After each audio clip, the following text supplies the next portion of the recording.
Olá, a igreja se prepara para a celebração do funeral do Papa Emérito Bento XVI, que será presidido pelo Papa Francisco, e penso que seja importante que nós falemos um pouco sobre a relevância de Bento XVI para a igreja e a sua herança.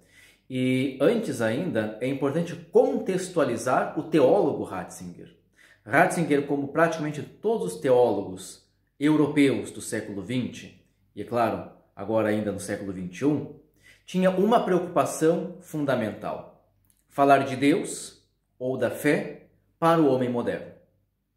Essa é a grande preocupação, inclusive, do Concílio Vaticano II. Como tentar conciliar a igreja com a realidade. Pensemos que lá no começo da modernidade, nós temos a separação entre igreja e realidade. O caso mais emblemático, nós conhecemos, é o caso de Galileu Galilei. O concílio tenta ser este processo, esse esforço de conciliação.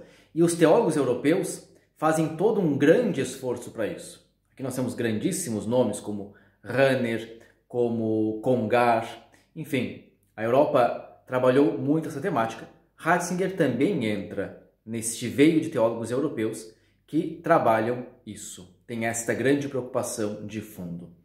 Ratzinger, porém, não tem uma base tomista de pensamento, mas agostiniana.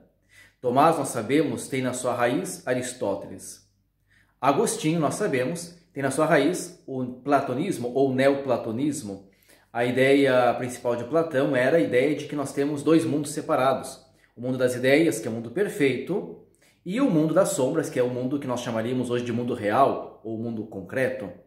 Isso influencia na teologia de Agostinho e influencia na teologia de Ratzinger. Talvez por isso Ratzinger tinha uma dificuldade grande com a teologia latino-americana, que é uma teologia que centra muito a sua preocupação dentro da realidade, por conta da lógica da encarnação do verbo, quer dizer, na concretude da realidade, o verbo se fez carne.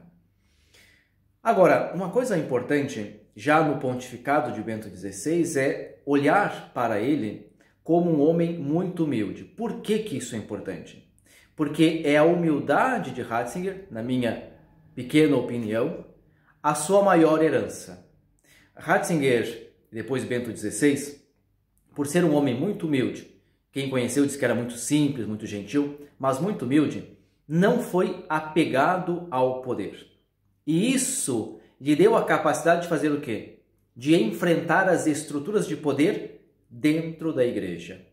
Nós sabemos que nos últimos anos do pontificado de João Paulo II, praticamente ele não governava mais a igreja. Quem estava ao redor dele estava governando. E tantas coisas foram colocadas debaixo do tapete. Bento XVI tinha conhecimento de tudo, não tinha poder. Quando se tornou papa, começou a puxar debaixo do tapete a sujeira que estava ali escondida.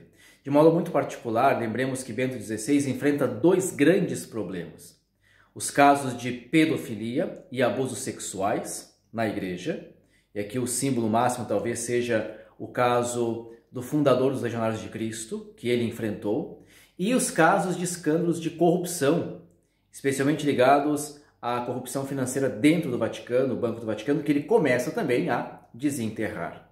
Mas repito, somente um homem que não é apegado ao poder enfrenta o poder.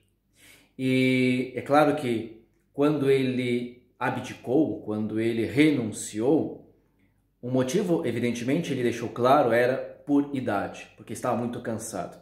Mas nós sabemos que quando cai o Papa, com o Papa cai toda uma estrutura. Quer dizer, Bento XVI renuncia, mas ele sabe também que a sua renúncia coloca abaixo muita gente que tinha muito poder. E a renúncia de Bento XVI permitiu que Francisco, quando fosse eleito, revisasse também essas estruturas todas, que ainda estão em processo de revisão.